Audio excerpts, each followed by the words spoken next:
మన భూభాగంలో ఉన్న నాగార్జున సాగర్ మీదికి తుపాకులతో జగన్మోహన్ రెడ్డి వచ్చి ఆక్రమించుకుంటే ఇవాళ రాయలసీమలో ఉన్న ప్రాజెక్టుల నుంచి నీళ్లు తరలించకపోతుంటే ఎవరు అడ్డుకోవాలి అధ్యక్ష?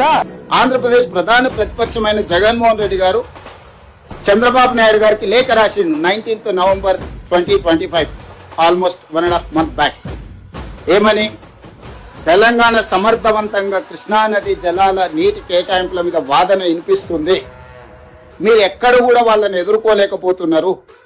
దీనివల్ల ఆంధ్రప్రదేశ్ కు మేము సాధించిన నీటి కేటాయింపులు కూడా ఈ రోజు తిరిగి తెలంగాణకి వెళ్లిపోయే ప్రమాదం ఉందని ఈ రోజు జగన్మోహన్ రెడ్డి గారు అధికారికంగా చంద్రబాబు నాయుడు గారికి లేఖ రాసింది. మా రాష్ట్ర ప్రయోజనాలు తప్ప మాకు మరో ఎజెండా లేదు, ఉండదు, ఉండబోదు సార్.